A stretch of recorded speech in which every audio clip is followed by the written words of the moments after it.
সাবধানে থাকিও নারী পর্দার আড়ালে, হাদিসে হারাম লেখে অন্য দেখিলে, হাদিসে হারাম লিখে অন্য দেখিলে, সাবধানে থাকিও নারী পর্দার আড়ালে। শোনো নারী কোরআনের বাণী, যেও না গো পর্দা ছাড়ি। শোনো নারী কোরআনের বাণী, যেও না গো পর্দা ছাড়ি। সুপারিশ করবেন না নবী দায়ুস হইলে, সুপারিশ করবেন না নবী দায়ুস হইলে, সাবধানে থাকিও নারী পর্দার আড়ালে, সাবধানে থাকিও মা বোন পর্দার আড়ালে। আজকালের নারীগণে স্বামীকে তার ঘরে রেখে, আজকালের নারীগণে স্বামীকে তার ঘরে রেখে, মার্কেট না দোকান মার্কেট না গেলে মন না তার ভরে, বাজার না করলে তার মনটা না ভরে।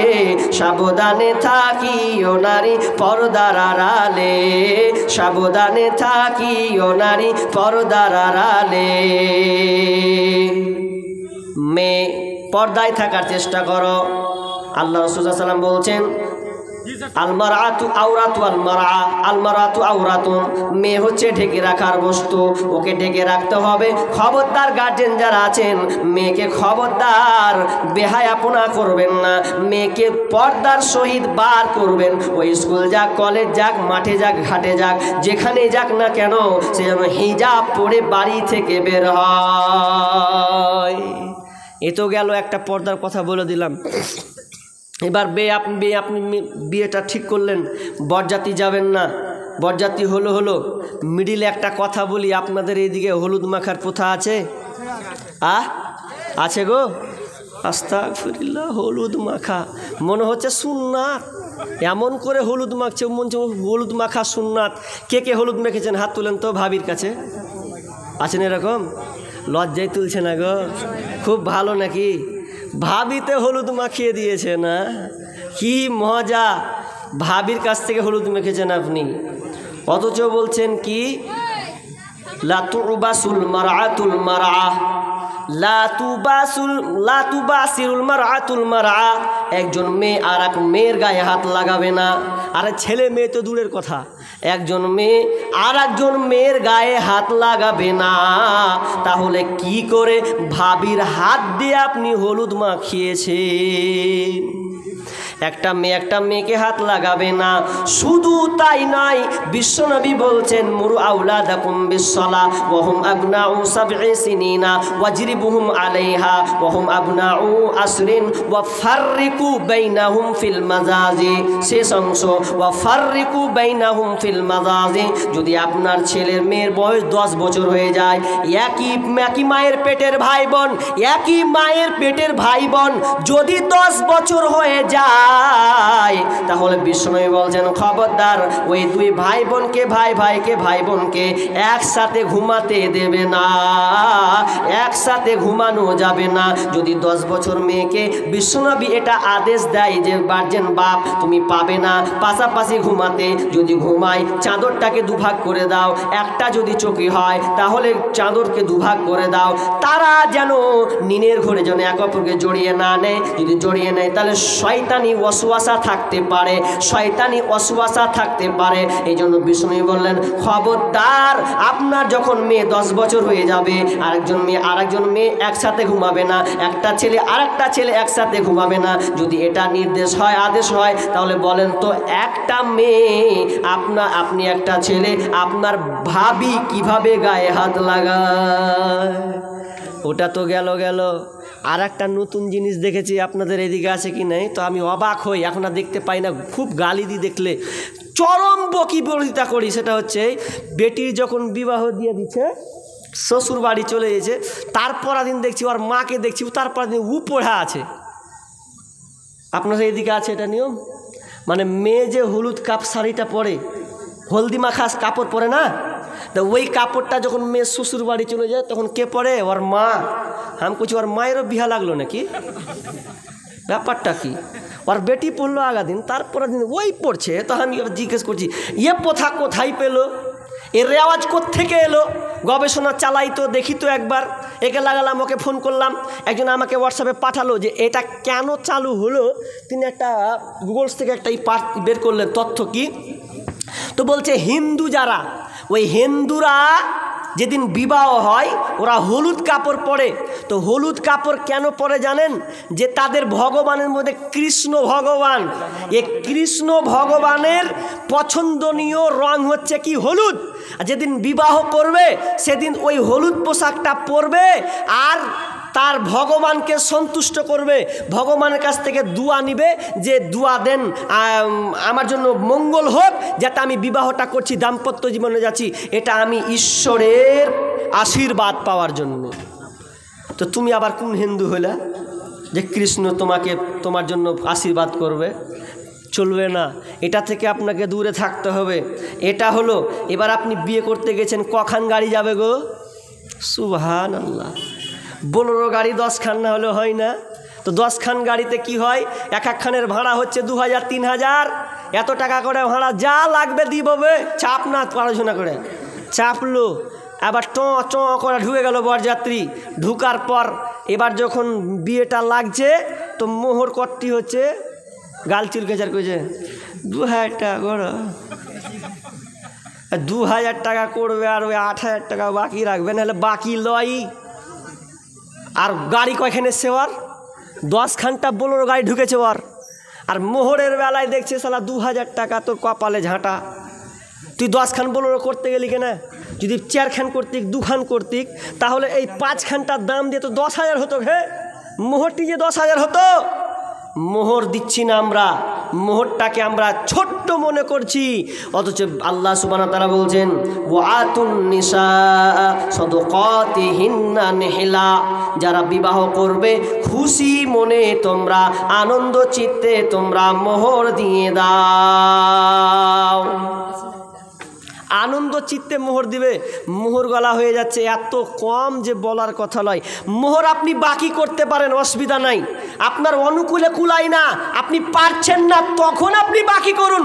আপনি 20 খান বোলেরো করেছেন আর প্যান্ডেল করেছেন 50,000 টাকা খরচ করে, মোহরের বেলায় কেন 2000 টাকা হবে? কত বড় তুমি বেঈমানি কাজ করো, তোমাকে তো ভাবা উচিত ছিল। বিষ্ণু বলছেন বিয়েটা শর্টকাট করো, শর্টকাটে বিয়ে করো, ওটাতে বরকত বেশি আছে। কিন্তু আমরা শর্টকাট লয়, আবার যত লম্বা পারিস কর, তারপর দেখছি বিয়ে করেছেন লম্বা না। মোহরটাকে আপনাকে কম করতে হবে। এ হলো মোহর কম দে, বলছে মেয়ের বাপ কাটি দেবে, বলছে এখন বুলেট গাড়ি। এর বলা ঠিক আছে, মোহর কম আর বুলেট গাড়ি নিয়ে নেবে। আদেশ করিলেন আল্লাহ পবিত্র কোরআনে, বিবাহ করিতে যত আদম সন্তানে। কোরআনে যদি আল্লাহ আদেশ না করিত, মানুষের বংশ সব ধ্বংস হয়ে যেত। কিন্তু হাই বর্তমানে হতেছে এমন, বর্তমানে বেটার বাপ নিচ্ছে কত পণ। কেউ বা সোনা দানা নিচ্ছে, কেউ বা টাকা করি, কেউ বা জমি জায়গা নিচ্ছে, কেউ বা নিচ্ছে বাড়ি। আরো কত বাপজি বলছে নিব না কপন, বেটা বেটি সাজিয়ে দিক বিহাই আপন। হচ্ছে না এরকম? লুকিয়ে রাখছে। ও এক গেলা বলছে যে আপনার জামাইকে কি দিবেন, বা জামাই বেটার বিয়ে দিব, তো জামাই কী নেবো না নেবো ওগুলো আমি কিছু বুঝি না। মানে হাজি হজ করে এসেছে, তো তারপরে বলছে যে কি লেনদেন হলো, বলছে আমি ওগুলো জানি না, আমার জামাই জানে। আর জামাই যেটা করবে ওটাই, মানে নিজে ভাল নেবে না, জামাই ঘরে ফেলে দিলে যে যাক বুলের গেলা যদি হয়। নিজে কত সাধু সাজছে দেখেন। বর্তমানে বেটার বাপ এমনি হারামখোর, হাইরে বেটার বাপ তুমি এমনি লোভী হলে, টাকার বিনিময়ে বেটা বিক্রি করিলে। কত লোকের মুখে শুনি বিক্রি হয় পাঠা, পাঠার মতন বিক্রি করলে তোমার নিজের বেটা। কত লোকের মুখে শুনি বিক্রি হয় পাঠা, পাঠার মতন বিক্রি করলে তোমার নিজের বেটা। চোর লোকে চুরি করে অন্ধকার হলে, বেটার বাপ চুরি করে দিনের উজ্জ্বলে। তাহলে মোহর দিবেন, মোহর নিয়ে এসে বিবাহ করবেন। খবরদার আপনি যৌতুকের কথা বলবেন না যে এত টাকা নিব তারপরে বিবাহ করব। যদি করেন তাহলে আপনি 1 নম্বরে পাক্কা সবচাইতে বড় হিজড়া। কেন আপনি নিতে গেলেন? তওবা করেন, জীবনে কোনো দিন মেয়ের বাপ কাছ থেকে আবদার করবেন না যে আমাকে এত টাকা লাগবে, নচেত বসবো না। সব অভিশাপ লাগবে আপনার উপরে। যেই সংসারে পণ নিয়ে বিবাহ হয়, যেই সংসারে যৌতুক নিয়ে বিবাহ হয়, ওই সংসার কোনোদিন শান্তি আসতে পারে না, পারে না, পারে না, কোনোদিন শান্তি আসবে না।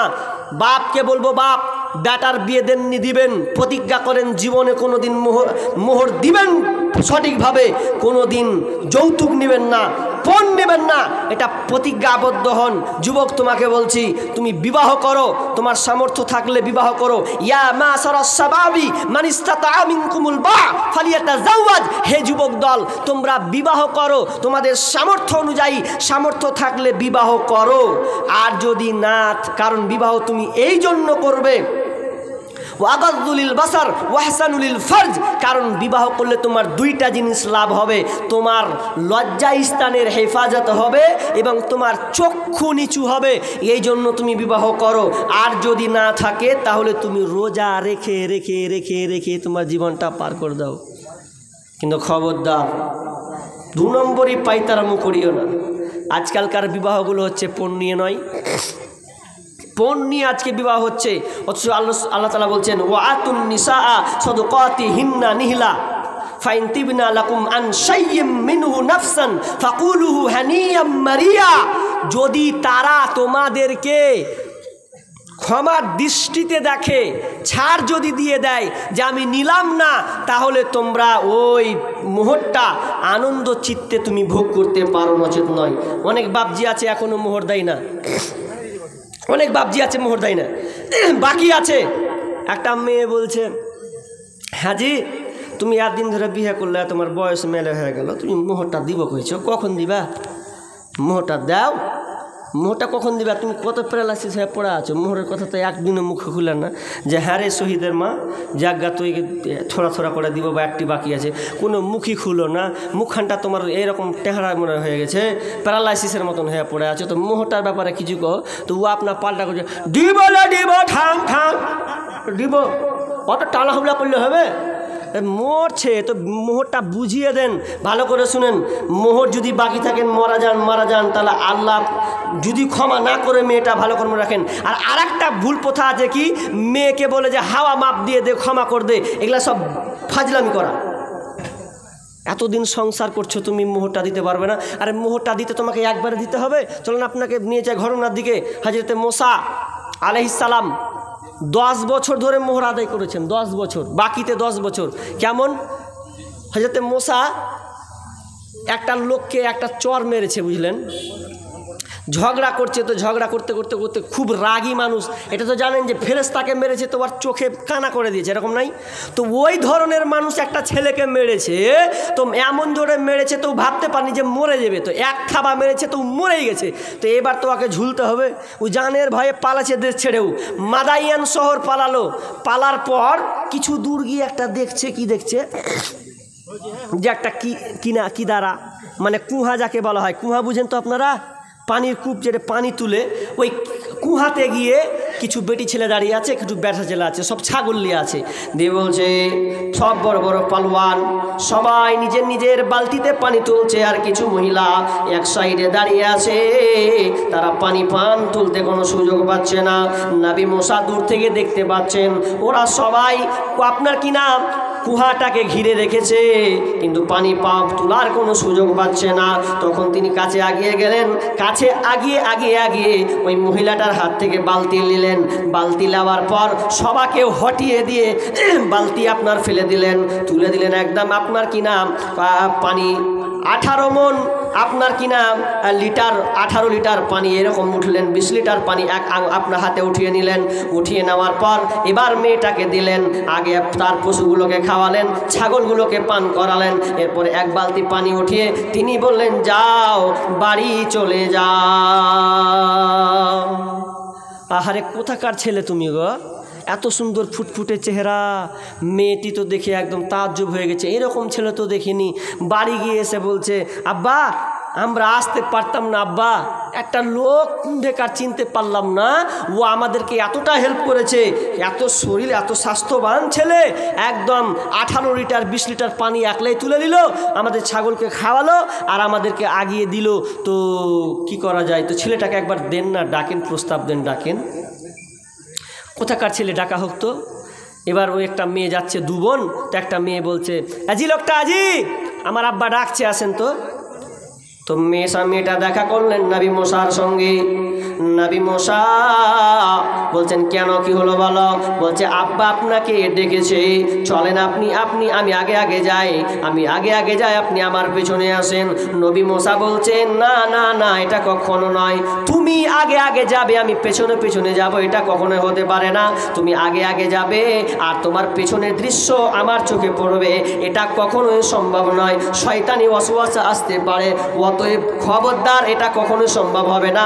আমি আগে আগে যাব, তুমি মেয়ে পেছনে পেছনে আসবে। তুমি পেছন থেকে দিক নির্দেশনা দেবেন, ডান দিকে না বাম দিকে, ডান দিকে গেলে ডান দিকে, বাম দিকে গেলে বাম দিকে ইশারা করবে, আমি সেই দিকে চলে যাব, কিন্তু তুমি কোনো মতে আমার সামনে হাঁটতে পাবে না, এটা কখনোই ঠিক নয়। শেষ পর্যন্ত চলে গেল। তোমার বাড়ি কোথায়? বলছে, আমার মিশর বাড়ি। বলছে, বাড়ি মিশর, কী ব্যাপার? বলছে, এই সেই ঘটনা, এই নিরাপত্তার জন্য এখানে এসেছি। তখন মেয়েটা বলছে, আব্বা ছেলেটা খুব মজবুত, খুব একদম পালোয়ান, তার ইমানদারিটা কত সুন্দর আব্বা। আমি যখন লোকটাকে বললাম চলেন আমার সাথে সাথে আমার পেছনে, তো বলছে, না পেছনে যাব না, বরং তুমি পেছনে থাকো, আমি সামনে যাই। তার মানে ছেলেটার মধ্যে দিনদারিতা আছে, আল্লাহ ভীরুতা আছে। তখন ওই লোকটা বলছে, ওই ছেলে তুমি এসেছো এখানে, শুনে নাও, তুমি এক কাজ করো, আমার 2টা মেয়ের মধ্যে একটা মেয়েকে তুমি পছন্দ করে নাও, চয়েস করে নাও, কোন মেয়েটাকে তুমি স্ত্রী বানাবে। একটাকে চয়েস করা হলো, তো কিসের বিনিময়ে? মোহর তো বানতে হবে। মোহর কি হবে? কিছু তো নাই, খালি হাতে এসেছে। তখন মেয়ের বাপ বলছে, তুমি মোহরটা এরকম করে দেবে, তোমার মোহর নির্ধারণ হচ্ছে 10 বছর তুমি আমার ছাগলকে চড়িয়ে দেবে, পান করিয়ে দেবে, 10 বছর তুমি আমার খিদমত করবে, 10 বছর পূর্ণ হয়ে গেলে তোমার মোহর শোধ হয়ে যাবে। যখনই এই কথা বলা, নবী মুসা কবুল করে নিলেন আর আল্লাহকে বলছেন, আল্লাহ তুমি কত মেহেরবান, তুমি আমাকে সুযোগ করে দিয়েছো, আমাকে নিরাপত্তা তো দিয়েছো। আমি চেয়েছিলাম আল্লাহ তুমি আমার রুজি রোজগার আমাকে কিছু দেবে, কিছু রুটি দেবে, তো আমার খিদারণীয় হবে। তো আল্লাহকে বলছে, আল্লাহ কিছু রুটিও পেয়ে গেলাম, রুটি পাকানেওয়ালিও পেয়ে গেলাম। 10 বছর তার খিদমত করলেন, চাকর হিসাবে থাকলেন, দিয়ে মোহরটাকে মিটিয়ে দিলেন। তো আপনিও বিয়ে করেছেন, আপনার 10,000 20,000 আছে, আপনি অসহায়, আপনার বিবিকে বলবেন, বিবি রে আমিও তো 10,000 5,000 যাই করি না দিতে পারিনি, তোকে আপনার যদি ইচ্ছা হয় যে আপনার বিবিকে 200 500 200 500 400 করে সপ্তাহে, মাসে, 2 সপ্তাহে এরকম করে যদি আপনি মিটিয়ে দিতে পারেন, দেন কোনো সমস্যা নাই, বাকিতে বিয়ে করা যাবে। এরকম আরও অনেক হাদিস আছে। তাহলে কি বলছিলাম, মোহর দিয়ে আপনি নির্ধারণ করবেন, দেন নগদ তো নগদ, বাকি তো বাকি, তবে চেষ্টা করবেন নগদ দেওয়ার। কারণ আজকে সমাজে দেখা যায় মোহরের ব্যাপারে মানুষ অনেকটা পিছিয়ে যাচ্ছে, অথচ আজকের পতিতালয়, যেখানে পতিতালয় নারীর দেহ বিক্রি হয়, সেখানে অনেক ছেলেরা যায়, তার বিনিময়ে একটা দেহের 1 ঘন্টার দাম, 2 ঘন্টার দাম 500 টাকা, 1000 টাকা, 50,000, 1 লাখ পর্যন্ত একটা মেয়ের দেহ ভোগ করার জন্যে, 2 ঘন্টার জন্যে, 5 ঘন্টার জন্যে এত টাকা দেওয়া হয়। আর যে স্ত্রীকে আপনি ঘরে নিয়ে আসবেন, যে আপনার সংসার দেখবে, আপনার ছেলের দেখভাল করবে, আপনার সংসারকে যতদিন বাঁচবে সে চালাবে, ওই মেয়েটাকে আপনি সারা জীবনের জন্য আনছেন, তার জন্য আপনি মোহর মোটা করে বাঁধবেন না? মোটা করে বাঁধুন, তাহলে আল্লাহ তাআলা আপনাকে বরকত দান করবেন। এখানে কি লিখেছেন? কত 12:30 বেজে গেল গো 10 মিনিট এখানে মামলা একটা কি এটা শেষে একটা গজল শুনতে চাই